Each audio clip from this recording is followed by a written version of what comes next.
Salam, xoş gördük dəyərli Cəbhə TV izləyiciləri. Yenidən qarşınızdayıq. Çox maraqlı bir mövzumuz var. Söhbət siyasi partiyaların, eyni zamanda siyasi ekspertlərin və bir sıra media nümayəndələrinin Prezident Administrasiyasının siyasi partiyalar və qanunvericiliyi hakimiyyəti ilə əlaqədar şöbəsinin rəhbərliyinin təşkilatçılığı ilə həyata keçirilən Zəngilan, Cəbrayıl və Füzuli səfərindən danışacağıq. Studiyanın qonağı isə Cəbhə Info xəbər portalının direktoru, siyasi şərhçi Rəfal Beycanovdur. Rəfal bəy, xoş gəlmisiniz, salamlayıram sizi. Təşəkkür edirəm, çox sağ olun dəvətə görə. Rəfal bəy, siz də həmin səfərin iştirakçısı oldunuz. Nə hansı təəssüratları yaşadınız? Əvvəl ondan başlayaq. Ümumi səfərlə bağlı təəssüratlarınızı almaq istəyirdim. Ümumiyyətlə bu növbəti səfərlərdən biri idi. Artıq dəfələrlə müxtəlif siyasi partiyaların təmsilçiləri, rəhbərləri, o cümlədən media və siyasi şərhçi, nümayəndə siyasi şərhçilər bu səfərlərdə iştirak ediblər və bu səfərdə o səfərlərdən demək olar ki, biri idi. Səfər bütün mənalarda Şərqi Zəngəzurda və Qarabağ bölgəsində gedən inkişafı, gedən abadlıq quruculuq işlərinin açıq-aşkar təzahürünü göstərirdi və biz hər dəfə bu səfərlərə gedəndə hər dəfə yeni bir eranın sanki başlanğıcının şahidi oluruq. Yəni orada görülən böyük quruculuq işləri, böyük abadlıq işlərinin həcmi o qədər böyük və sürətlidir ki, sadəcə olaraq belə düşünməyə məcbur olursan. 30 il ərzində o torpaqlarda bir daş üstə daş qalmamışdı. Yəni mənfur düşmən bunu elə bir vəziyyətə salmışdı ki, biz ilk dəfə o səfərlərə gedəndə orada olan vəziyyətlə indiki vəziyyəti müqayisə edəndə çox böyük bir fərqin, çox böyük quruculuq işlərinin şahidi oluruq. Bu baxımdan səfər çox əhəmiyyətlidir.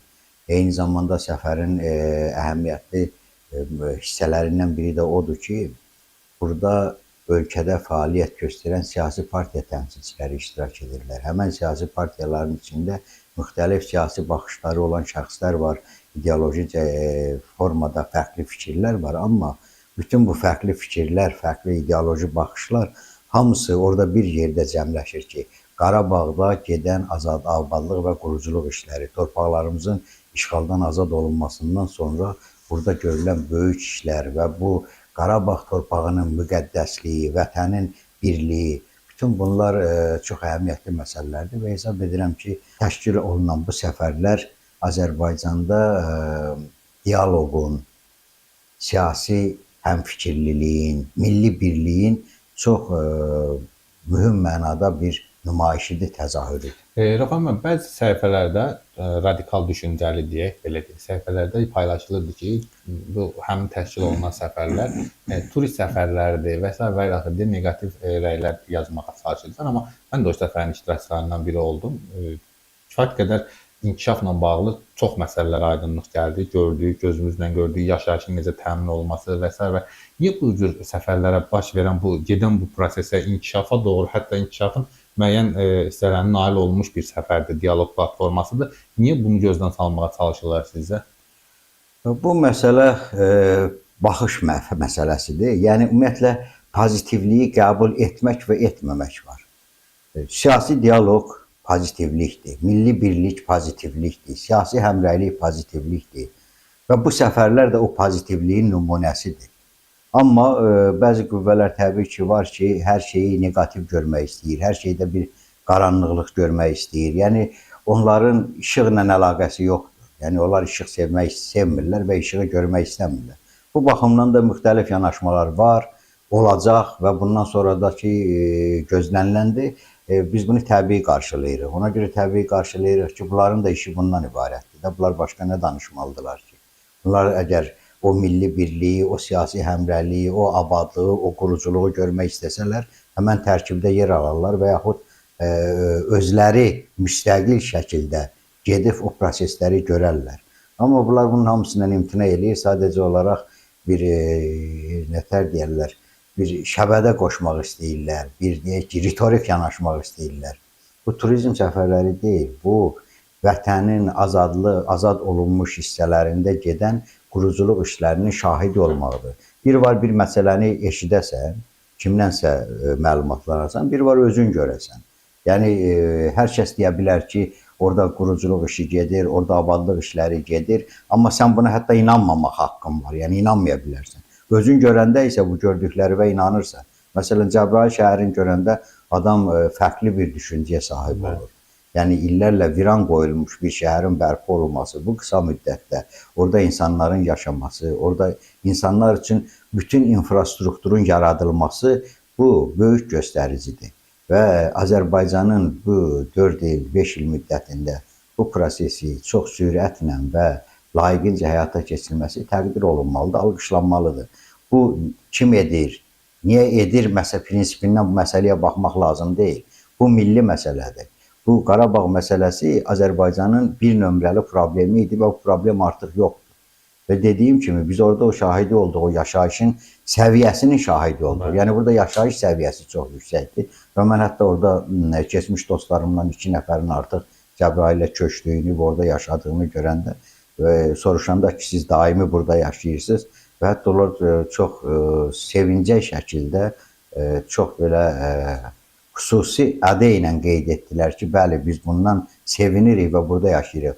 Artıq bizim şəhərlə demək olar ki, Bakı ilə əlaqələrimiz kəsilir. Yəni, bu abadlıqdır, bu torpağın abadlaşması deməkdir. Ona görə də bu şəkildə yanaşmanın özü, yenə bayaq dediyim kimi, qaranlıq bir düşüncə tərzidir və bu, təbii ki, bu insanlarda qaranlıq düşüncənin olması və onların Azərbaycan vətəndaşı olması bizi incidir. Yer gəlmişkən, Rəfah müəllim, orada ictimai şəxslərin, yəni ictimai fikrə təsir eləyə biləcək şəxslərin Qarabağa səfəri, orada görülən işlərin siz də dediyiniz kimi canlı şahidi olması, həm də bunu bir media və yaxud da digər vasitələrlə dünya ictimaiyyətinə çatdırılması özü də bir dünyaya mesaj kimi qiymətləndirilir. Birincisindən biz orada mina partlayışı deməyim, daha doğrusu onu necə təmizləyirlər, onun şahidi olduq. Yəni həqiqətən gördük ki, bu əraziləri ermənilər tamamilə məhv edib, hətta mina ilə çirkləndiriblər. Amma beynəlxalq aləm bizə bu məsələdə heç cür dəstək vermirlər. Siz niyə dəstək vermir? Məsələn, biz BMT üzvlüyü haqqı ödəyirik. Prinsip sonların 4 qətnaməsini də biz icra eləmiş olduq örgüt dövlət olaraq. Amma yenə də, yəni tutaq ki, bizə qarşı sanki bir ögey münasibət var. Ümumiyyətlə, Azərbaycana qarşı ögey münasibət elə əslində əvvəl də olub, hətta torpaqlarımız işğal altında olanda da olub. Yəni 92-ci ildə Azərbaycana qarşı ABŞ Konqresi tərəfindən qəbul edilmiş 907-ci düzəliş müxtəlif illərdə dayandırılsa da, biraz prosesdən ki, yan keçilsə də, bütövlükdə bu qərar hələ də qüvvədədir. Halbuki o belə bir nümunə situasiya yaradırdı ki, elə bil ki, biz Ermənistan torpaqlarını işğal etmişik. Buna görə bizə qarşı qətnamə, daha doğrusu o düzəliş qəbul edilmişdir. Bu, o vaxtdan mövcuddur.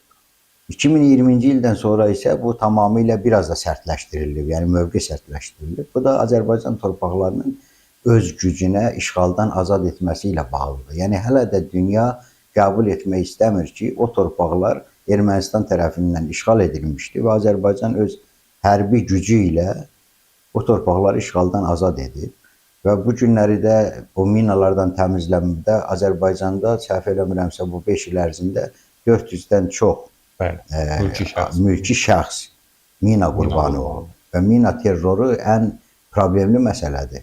Bütün müharibələrin ən problemli cəhəti mina terrorudur. Və bugün Ermənistanın hələ də həmən mina terroru Azərbaycana qarşı davam edir və biz bu xəritələri ala bilmirik. Onların təqdim elədiyi xəritələrin əksəriyyəti artıq səhvdir, yalandır, yəni yer yalandan göstərilir.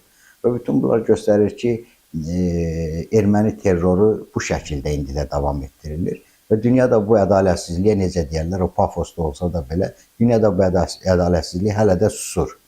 Bu susmaqda da davam edir. Əslində, bəli, o mina terrorundan azad olmaq üçün, mülki şəxsləri o terrordan qorumaq üçün müxtəlif ölkələr, müxtəlif proqramlar, müxtəlif layihələr həyata keçirilməlidir. Beynəlxalq təşkilatlar tərəfindən, o cümlədən Birləşmiş Millətlər Təşkilatı tərəfindən və bu proses daha tez başa çatmalı idi. Çünki orada olan iqtisadi resurslardan istifadə etmək lazım idi ki, bu iqtisadi resurslar həm də dünya iqtisadiyyatına təsir edəcək bir məsələdir. Təkcə Azərbaycan iqtisadiyyatının dirçəlməsi deyil ki, yəni orada olan məhsullar xaricə çıxa bilərdi, müxtəlif ölkələrə satıla bilərdi, göndərilə bilərdi və bu da dünya iqtisadiyyatına, yəni bəşərin inkişafına müsbət təsir edəcəkdir. Amma təəssüf ki, biz bunun hələ də şahidi ola bilmirik və bu məsələdə ciddi bir problemlə üzləşirik və Azərbaycana qarşı da 2020-ci ilin zəfərindən sonra təbii ki, müxtəlif şəkildə açıq və gizli təzyiqlər davam edir və etməkdədir. Azərbaycan xalqının da borcu, vəzifəsi, üzərinə düşən öhdəlik ondan ibarətdir ki, hər kəsi, yəni bütün bu qüvvələri öz yerində otursun. O cümlədən də bu məsələdə ən böyük pay sahiblərindən biri siyasi partiyalardır, siyasi qüvvələrdir ki, siyasi təşkilatlar da bu şəkildə getdikcə, özləri gözləri ilə gördükcə və təbii ki, o milli müqaviməti göstərməkdə davam edirlər. Bu çox təqdirə layiq haldır və bizim ölkədə başlayan 2019-cu ildən başlayan siyasi dialoqla bağlı məsələnin ən mühüm uğurlarından biri də budur. Azərbaycan cəmiyyəti, Azərbaycanın siyasi qüvvələri, milli qüvvələr hamısı bir yerdə bu baş vermiş 30 illik terrora, işğala qarşı həmrəy olduğunu və bütün problemləri dünya ictimaiyyətinə çatdırmaqda davam edirlər. Təbii ki, biz anlayırıq, başa düşürük ki, bu təzyiqlər sistemli şəkildə aparılır. Burada erməni lobbisinin təsiri var.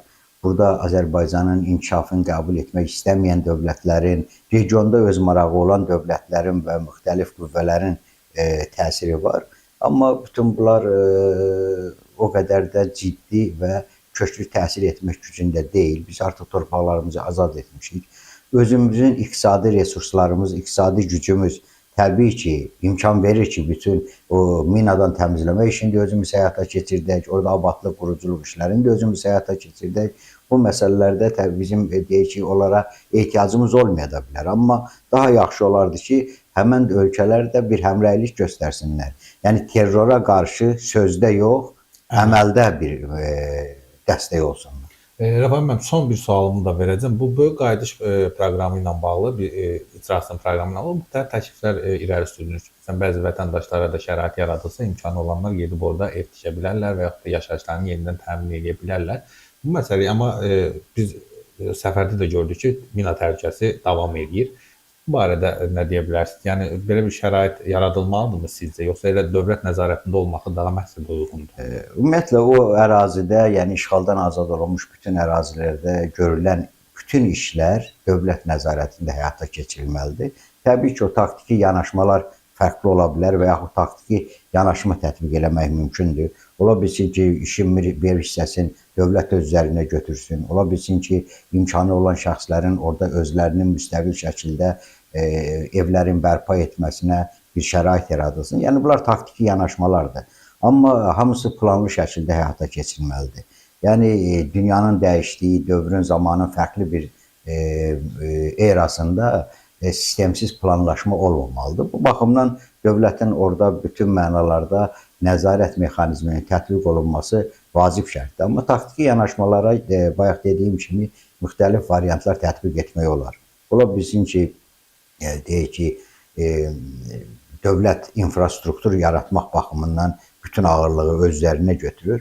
Amma insanların fərdi məskunlaşması baxımından insanların da, vətəndaşların da orada yaşamaq istəyən və yaxud əslən oradan olan insanların ora qayıtmasında da onlara bir müəyyən bir müstəqillik vermək olar ki, gedib özləri üçün yaşayış yerləri tiksinlər. Amma dediyim kimi, bütün hallarda bu proses bir anın, bir ayın, bir müddətin içində həll oluna bilməz. Buna bir zaman lazımdır. Həmən zamanda biz indi bayaq danışdığımız mövzuya qayıtsaq, orada minalardan təmizlənmiş sahələr ancaq Azərbaycan dövləti tərəfindən, yəni təmizlənmiş sahələrə aiddir. Yəni, konkret olaraq biz bilirik ki, bu ərazilər təmizlənir. Dövlət bunu bilir. Amma digər sahələr haqqında biz məlumatsızıq. Yəni, Ermənistanın hansı sahələrdə, hansı şəkildə onu həyata keçirdiyindən məlumatsızlıqsa, biz insanlarımızı təhlükə ata bilmərik. Biz bilmirik ki, o dağıdılmış, viran qoyulmuş kəndlərdə onlar hansı işləri görüblər. Bu baxımdan məsələ xüsusi nəzarətdə olması vacib. May ayı ərzində dövlət tərəfindən icazə verilən sahibkarlar, fermerlər artıq Laçın, digər işğaldan azad olunmuş ərazilərə öz mal-qarasını aparıblar. Yəni, bu da siz demişkən dövlət nəzarətində aparılan bir işdir. Yəni, bu cür müstəqilliklər də var əslində, yəni eləyirlər onlar da. Təbii, yəni bu söhbət orada çox bu məsələ indi gündəmdə olan məsələ yaşayış Bəli, bəli, bəli. Bunu imkanları misal olaraq məsələsidir. çəkdim Bəli, hə. Ona görə də bu da bir zamanın məsələsidir. Ən azı biz o rayon şəhər mərkəzlərin dövlət planlaşmasına uyğun həyata keçirilməlidir. Digər məsələlər isə zamanla müzakirə olunub müvafiq qərarların qəbul olunacağı təbii ki, gözləniləndir və ehtimal ki, müəyyən şeylər olacaq. Çox təşəkkür edirəm Rəfah müəllim, vaxt ayırdınız, efirə gəldiniz. Çox sağ olun. Təşəkkür. Dəyərli Cəbhə TV izləyiciləri, hər birinizə dərin təşəkkürümü bildirirəm. Verilici bəyəni paylaşmağı unutmayaq. Eyni zamanda kanala da abunə olaq ki, bununla həm də Cəbhə TV-yə dəstək olmuş olursunuz. Sağ olun, növbəti yayımlarda görüşmək ümidi.